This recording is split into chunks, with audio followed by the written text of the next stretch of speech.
What's going on, everybody? It is time for a little bit of blunt force logic on this Sunday. We talk about different things that not aren't all the things in the news, but things that involve a little bit of logic to actually think about. I'm going to let a few people jump on.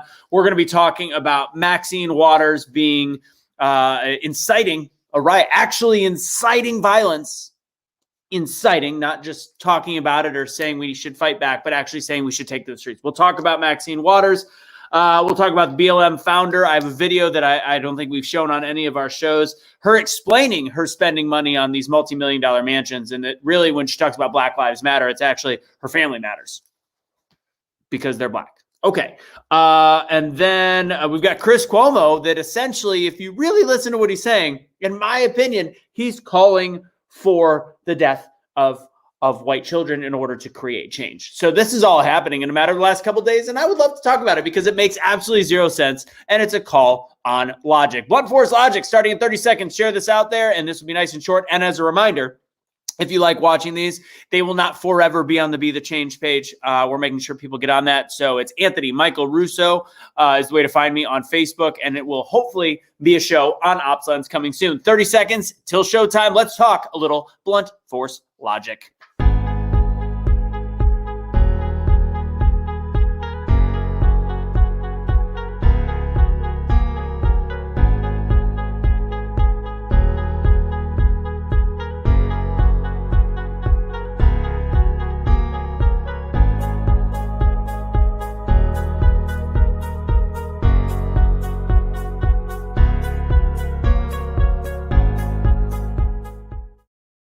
What's going on, everybody? It's that time. I'm testing out the internet in the log cabin. It's not really a log cabin. Whatever. It is a log cabin. Yeah, it's made of logs. Cool.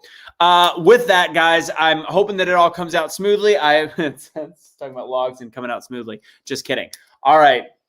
You get it? Okay. So we're going to get into a few topics. This is going to be all about 15 minutes, and we're going to clear this out there and show all the absolute and utter bullshit going on in the world. As you can see, this is not the typical Be The Change show. I get a little blunter. I talk fully from my mind, and I try to create a little bit of logic in the viewer so you guys can have a basic idea of what I believe is going on in this absolute batshit crazy world. So we're going to go ahead and start. Make sure you guys share this out there, like it, etc. I see all the comments in the box. Love it.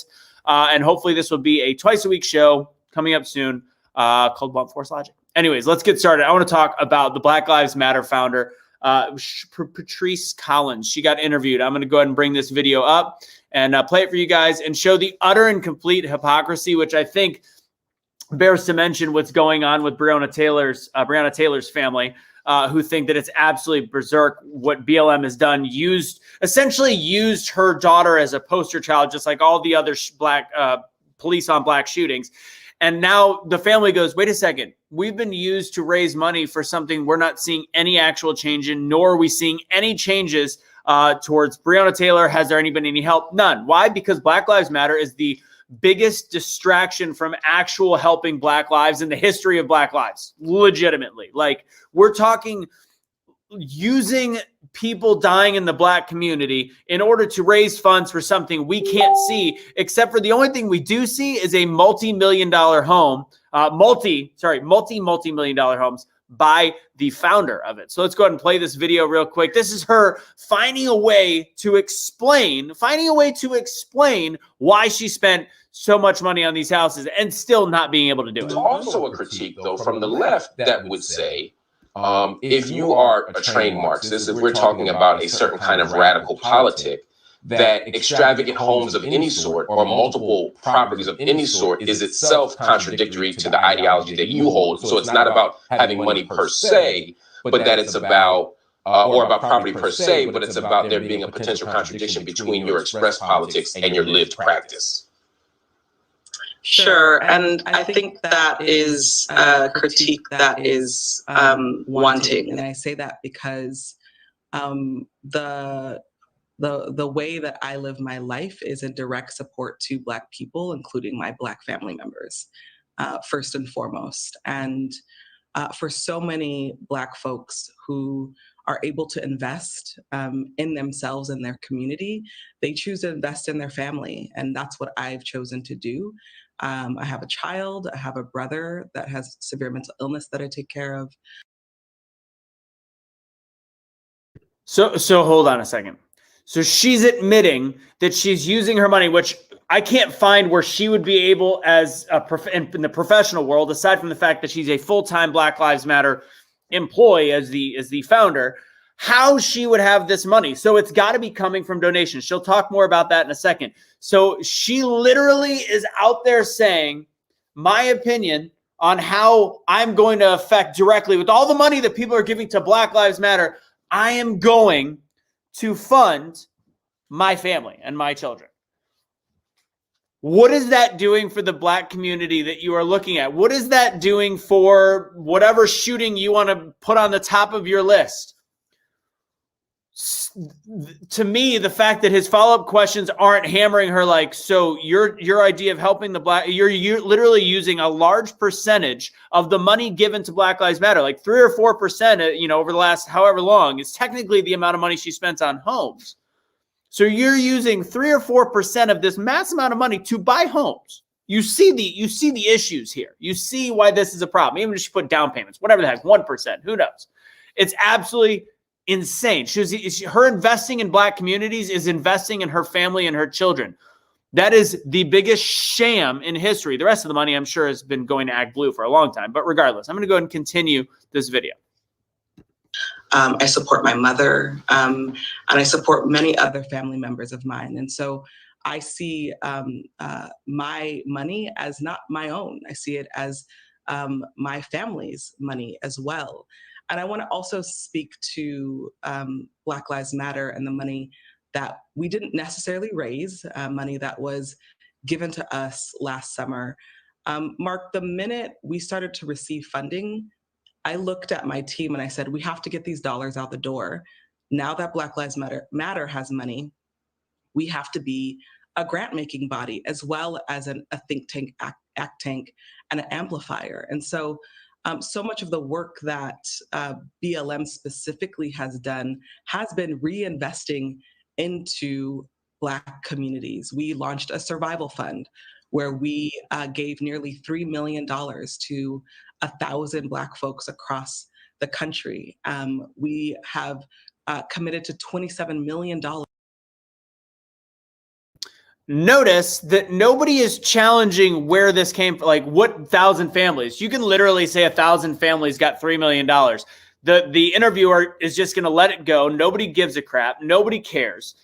She just said, we gave $3 million to 1,000 families. Essentially, that's just like our issues with politics. We can pick and choose who gets money. There is no link or evidence of where this money goes whatsoever. She just says, look what we did. We gave $3 million of the hundreds of millions of dollars donated to BLM from God knows who, and we gave it to a random 1,000 Black people. Nothing invested in education, nothing talking about how to make the world better, but we just gave it randomly to 1,000 Black. There is literally no rhyme or reason nor sense to any of this whatsoever. To Black-led organizations, not just our chapters, across the country. That is like a quarter of our budget is going back into the community. And then also, we have to build an organization. It's the first time we've ever had real dollars, and we have to build a Black. That is an absolute and blatant lie. Black Lives Matter has been raising money since Michael Brown. They've been raising lots and lots of money since Michael Brown. They raised more this last year. But to say they're just now figuring out exactly what to do with this money shows you how big of a crime they have committed, taking the money from the American public, using any Black person that dies at the hands of police as the forefront of their organization and stealing that money. They've flat out stolen that money from the American public that is donated, and then on top of it, use Black lives as their reason.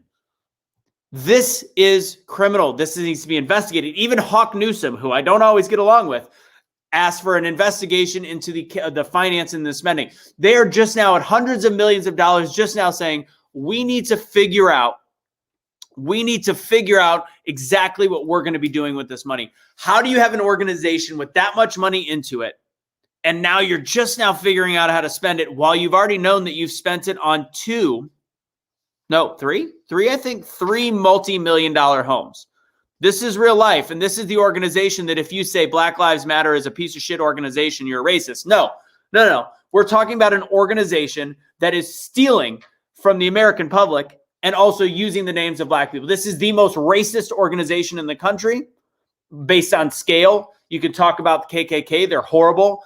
They're also nowhere near as powerful, nor as near as size of Black Lives Matter. And they're actually utilizing the media to fuel the hate, which is fueling what's going on in the Black communities and not caring about really what's going on. They're raising money so that their founder can she's literally raping and pillaging the Black community's funds for her own gain and making up people where it's going.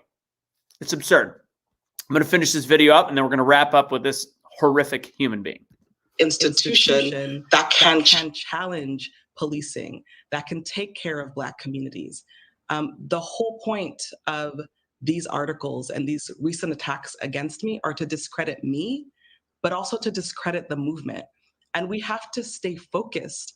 We have to stay focused on white supremacy. I am not a white supremacist.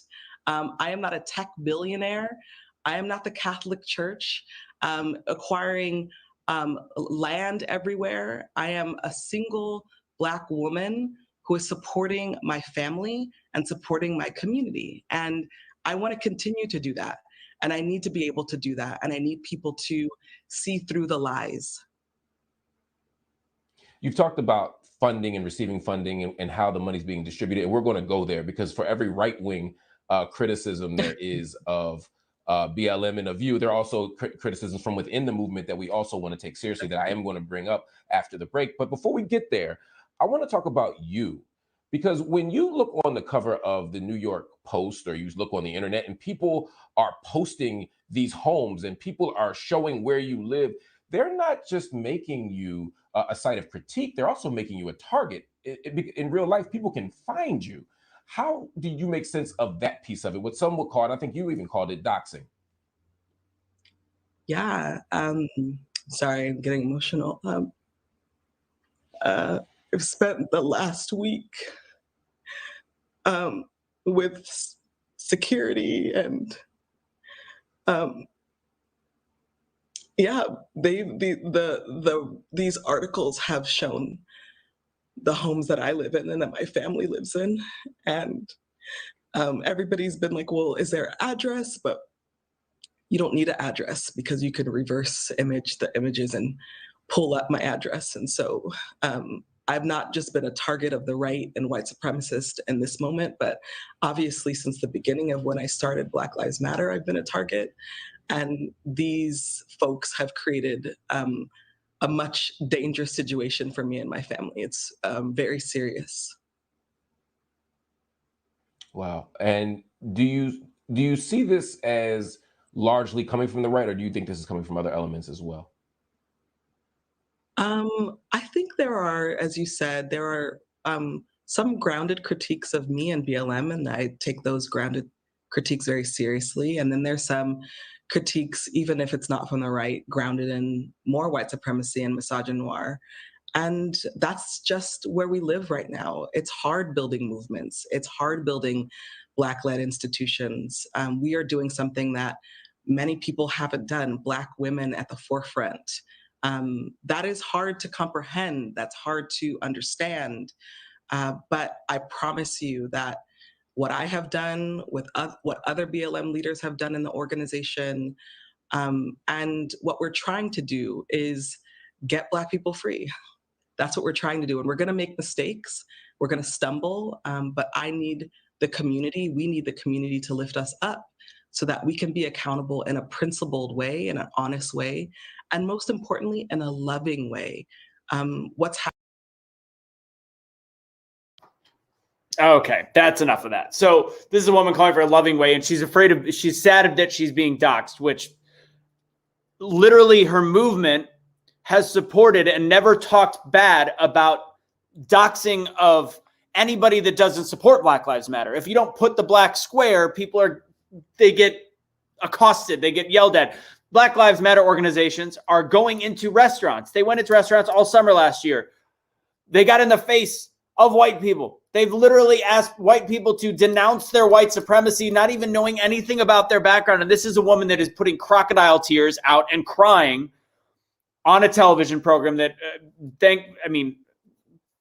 no challenges from that shit journalist, just like every other person that is going to interview people and just fluffs them. Fluffs the founder of BLM, who is used as a black man. He should be offended. I'm not going to tell anybody how to think. He can feel however he wants to. As a human and as American, I'm offended that she's actually got a platform and that she's stealing from the black community, in which she is perpetrating more violence.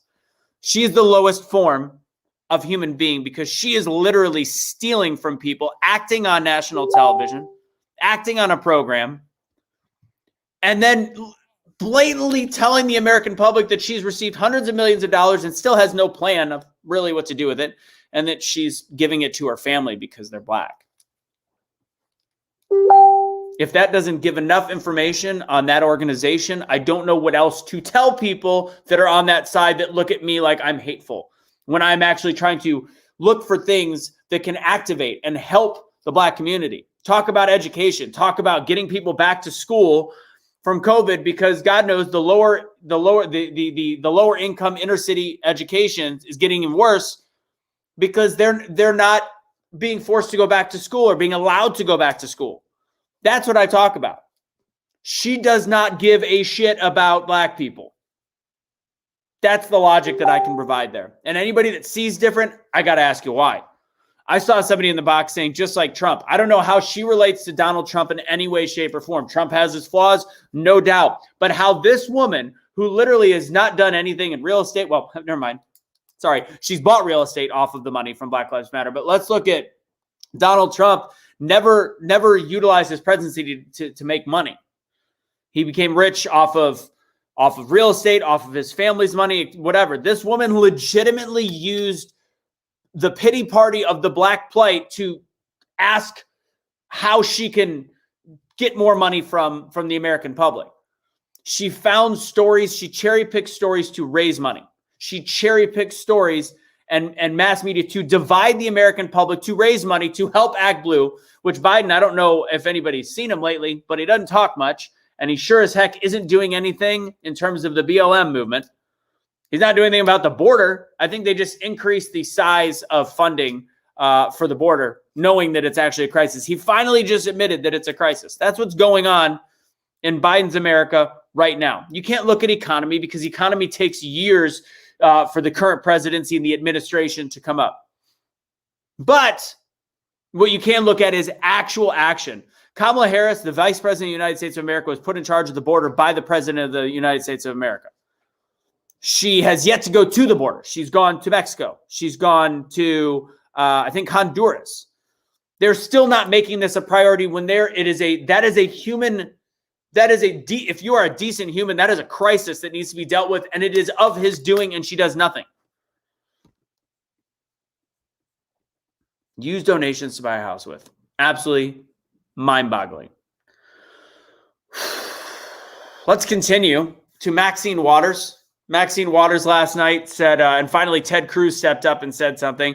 She said when she decided, the representative from California, that city's on a complete dumpster fire of a hurricane of whatever you want to call it. I don't know how she got voted back in. I don't know anybody that actually, even on the left, that goes, that Maxine Waters, she's a straight shooter. There's mind blank people that will say AOC has really got her stuff together. And that boggles my mind. But I don't know a single human being that can look at her or even Pelosi and say, she's out there helping us out. So she went to Minnesota. She left her state. She goes to the violence, to the rioting that's happening all over the country. And she actually says that we got to stay on the street. We got to keep pushing until change happens. Nothing changes, no matter what. She talks about George Floyd. Nothing changes. Nothing. If you really want things to change, we have to understand that we are human beings. Police officers are human beings. We have an imperfect world, we have human beings which are imperfect, which do not always react the same way. We are not a machine-based society, and you expect them to be perfect. Now, the George Floyd case, 100% an issue. And she's actually calling to make sure, she goes, we should take to the streets, essentially continue to riot.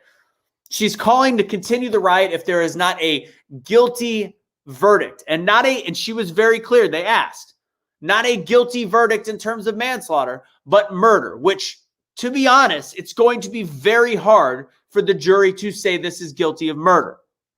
Manslaughter, to me, should be a no-brainer. But for murder, it doesn't fit the bill.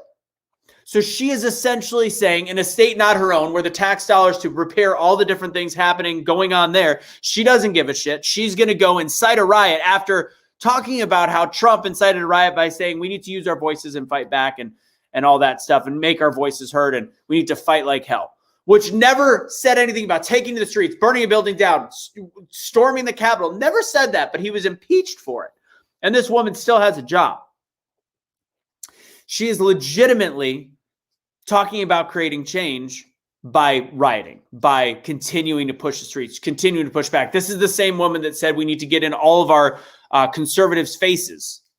If they're out eating in public, get in their faces. And she still has a job in the American political system.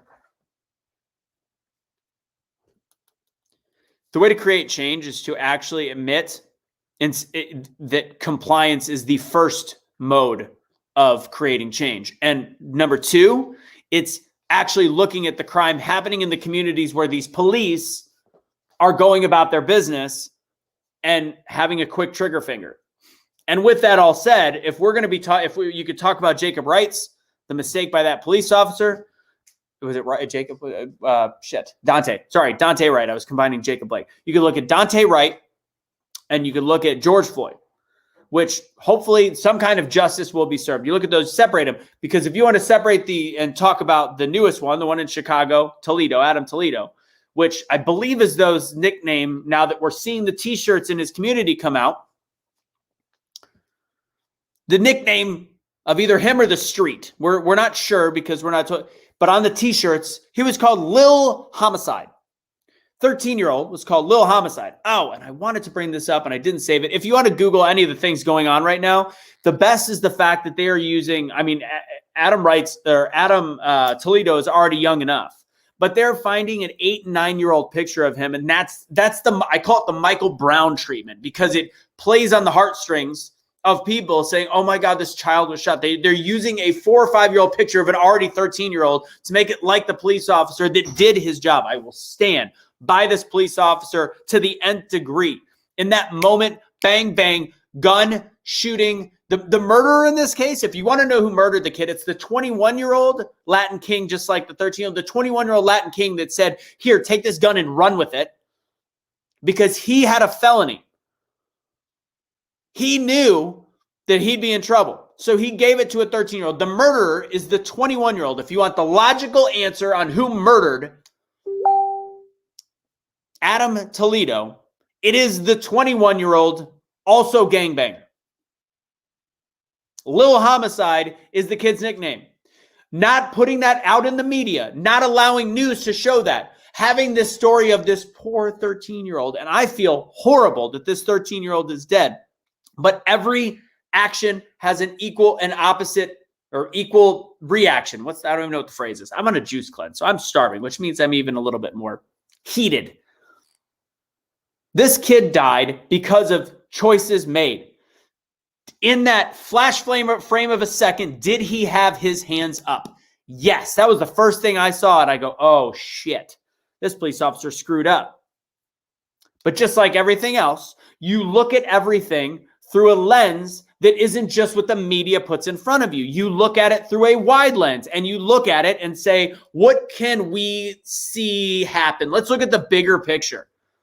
The bigger picture was there was a shooting into a car a little more than a minute before Adam Toledo was killed. There's cameras that show it. There's cameras that show them running up the street. There's cameras that show when the police arrive. There's then a body cam that shows the police officer chasing down a kid. And then there's multiple angles where the kid had a firearm in his hand. He was told to raise up his hand in a bang, bang, 2:30 a.m. situation in the dark with a tall kid. He was tall for 13. He looks like an adult. There's plenty of adults that are skinny and his size.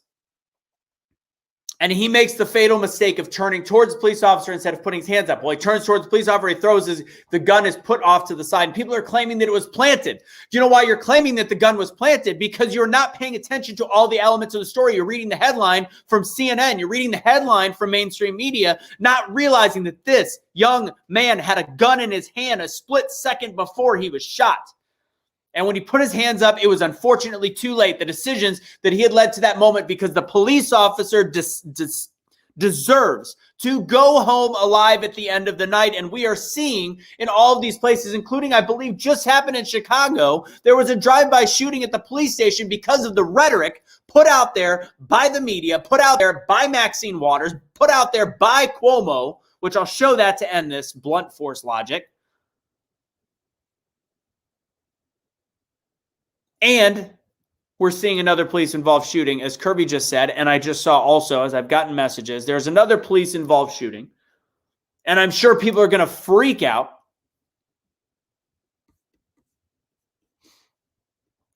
Casey, what are we talking about on this one? Who mentioned? Sorry, you don't see the chain. Chug water. I am hangry. Here's the deal. His parents do need to be held accountable, but everybody blaming it on the parents, it's like, that to me is not looking at what's going on in these communities. That to me is why I talk about the importance of education. That's why I talk about the importance of actually bringing the community together to meet their police, to not make them afraid of police, and to get them out of gangs. Because guess what? The parents, a lot of times, yes, they may not, sometimes they may not care, but some of these parents care. She called and put a what is it called? Missing persons on her son. She might care. In these communities, when there isn't an opportunity for them to get out and they get into gangs, you can ask Cash. Cash will tell you it takes a miracle to get out, and it's not always the parent's fault. No, the parent was not doing the best job that she could, I'm sure. But we don't know her circumstances. We don't know what she did on a regular basis. Now, of course, she's going to play into the whole woe is me type situation and that, because that's just what you do, apparently. I get it.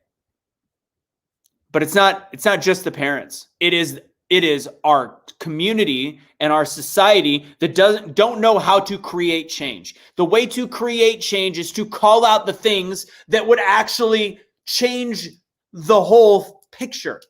Police reform is still reforming human, and I agree there's always reform needed in life. You always grow, but police reform is the only way to truly make a policeman perfect is to make them a machine, and they are not a machine. They're a human being that, in the instance, this cop who had an exemplary record with zero issues on the police record, anything that he had done, he fired a perfect single shot and then tried to render aid. And people were even mad at him in different comments that I saw, like, oh, how dare he kill a kid and then try to save him?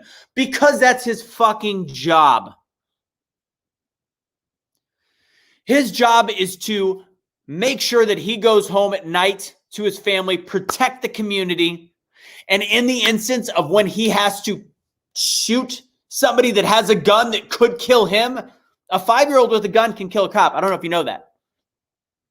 A 5-year-old with a gun, a 10-year-old with a gun, it doesn't matter how young they are. When there is a firearm, how do you think kids accidentally shoot themselves? That gun is deadly. It doesn't matter whose hand it's in.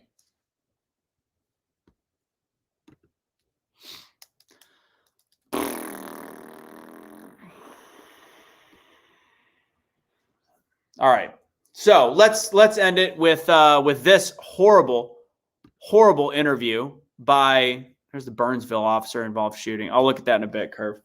So let's look at this. Black Lives Matter. No, I'm not doing that one. That one's done. I'm going to bring up this lovely clip, which I've clipped a little bit. So hopefully the C doesn't get mad. So let's see if they'll allow me to keep this up there. All right, let's go ahead and share this screen. Bum, bum, bum. There you go. How many more die of the pandemic? Die.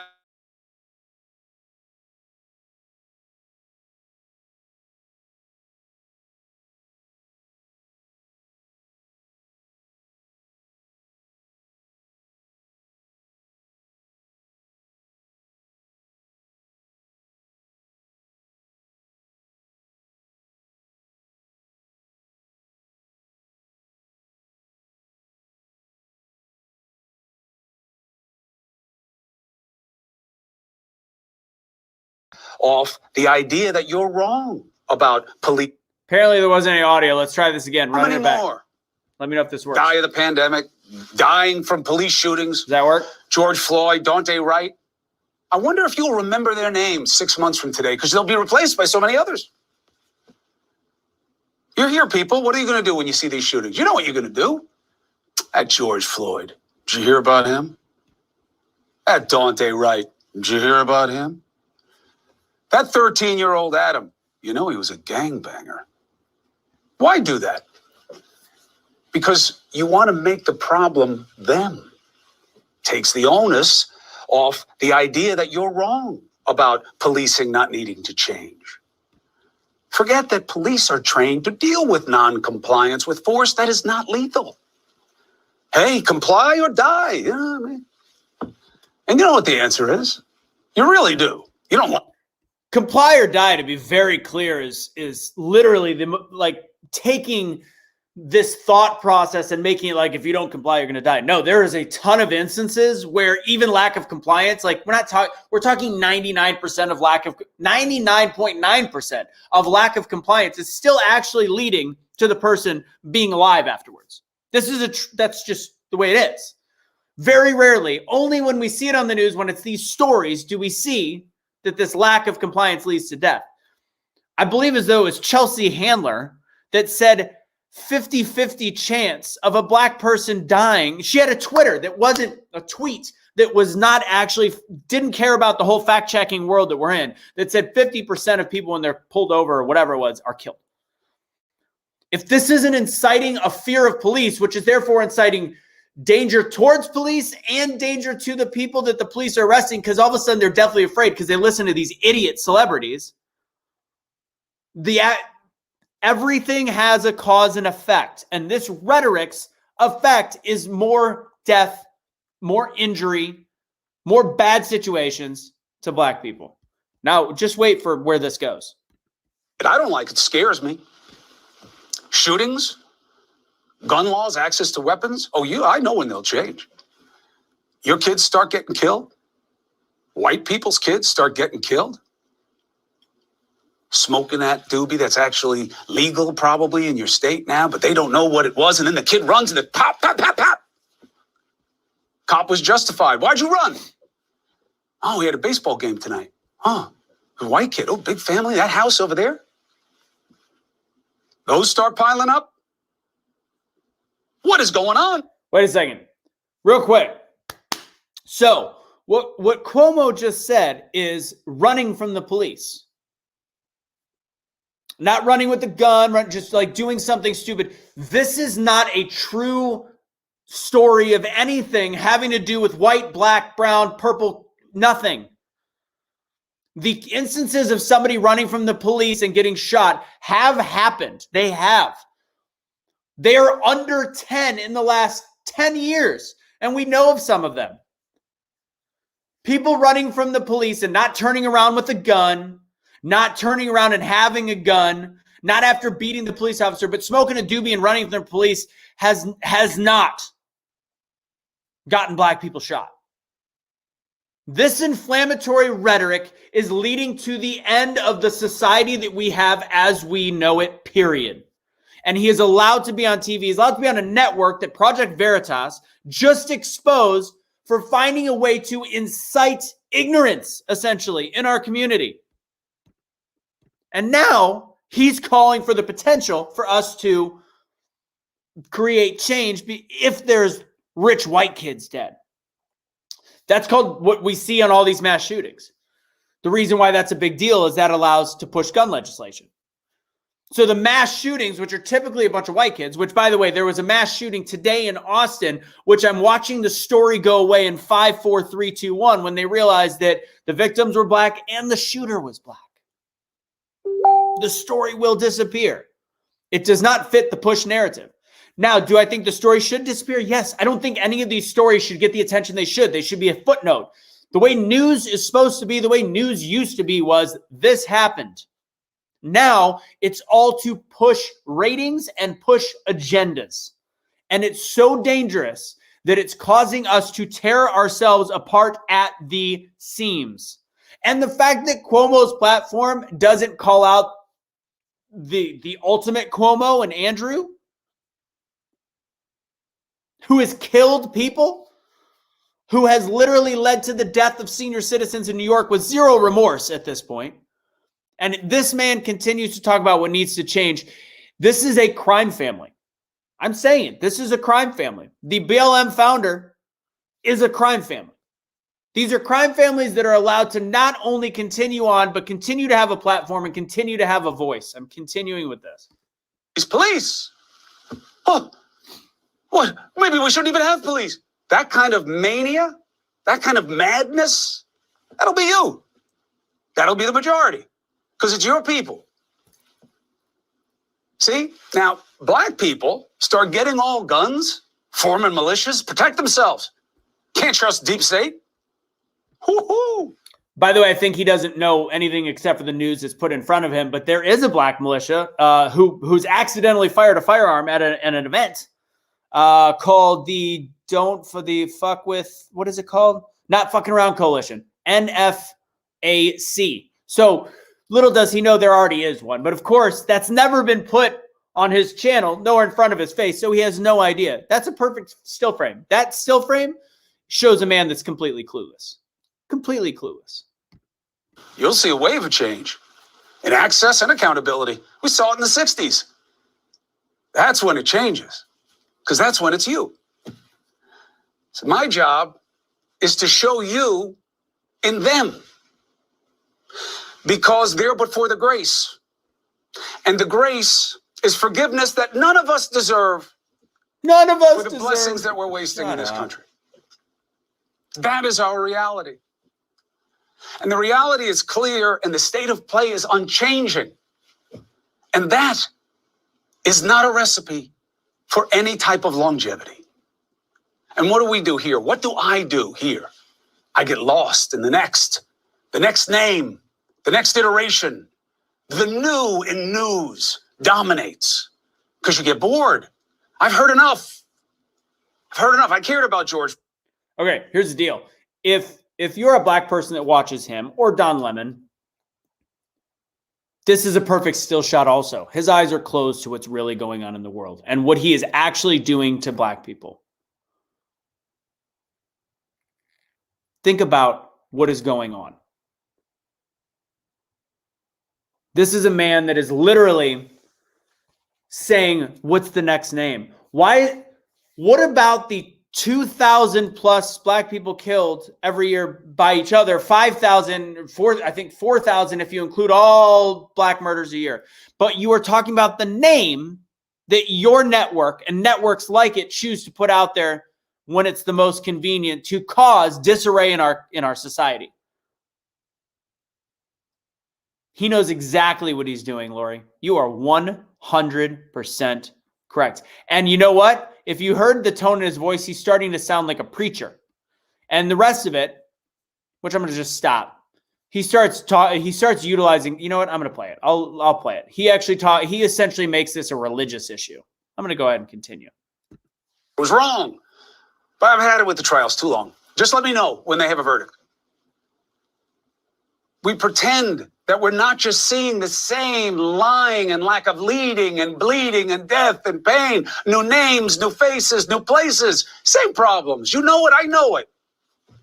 I know that you know. The testing, the voting, the vaccines, the dying, the shooting, the drugs, the suicide, the teaching, the testing of education, all of it. What is he talking about? It all hits the poor and the poor of color worst, and we know it. And we've always known it. I remember my father preaching about this Well, my teeth were 2 inches apart. What is I was a fat kid waiting to eat on the steps of my house. Do you think that a conservative reporter could use the word fat even if he was referring to himself as a kid? I'm just saying, probably not. Was talking to people that he was asking to vote for him in one of the elections that he lost, like 5, 6 in a row. Us and them, us and them. There's never a solution. He grew up in a political family. His father, who lost a million times, and then his brother. If you want to know what white privilege looks like, this is it. And this is a man that, if you look, can't find anything that he donates any money to any of the causes that he cries about on television. He is causing more violence towards black people based on his rhetoric and making millions a year doing it. It doesn't begin with we. We, the people, they started it. Every copy you see of the document blows those letters up. Why? Because that's all we have is the interconnectedness and the interdependence. If you give up on one another, that's it. And it doesn't matter how impressive or resonant or you feel the words to be, because all you have is prayer. All you have is hope that at some point, something makes some iteration or generation of us realize that the only solution is not less, but more. More people, more enabled to do more with talent, to make more pie for all of us. That is the only way that this country ever approaches what she is supposed to be. And the only question for us is, what will it take to get there? And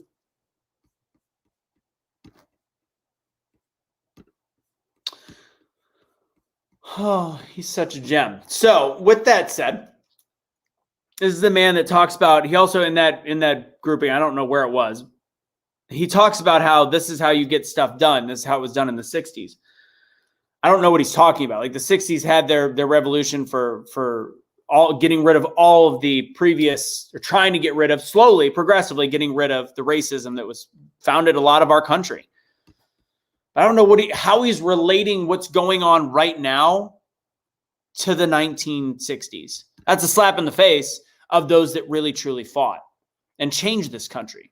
Change this country to a place that right now, if they would step back and not look at what's being put by people like him, CNNs, the mainstream medias, they would realize that the cause of all the hate and racism in this country is the media.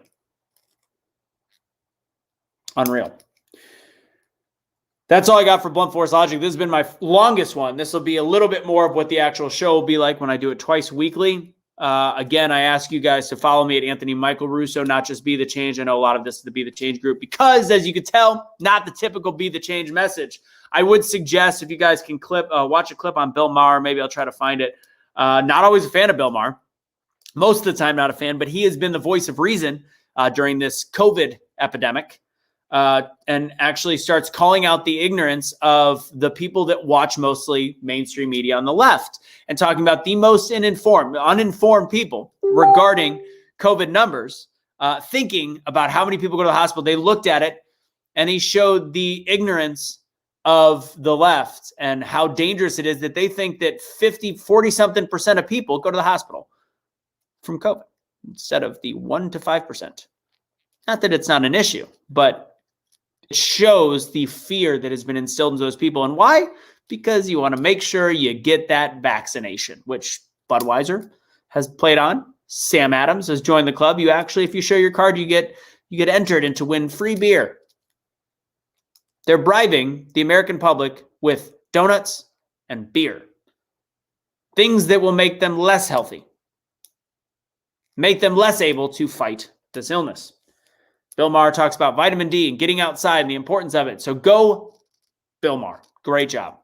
Don't always agree, but when you say something that's brilliant lately, he's been saying a lot of great things. Take care of your health.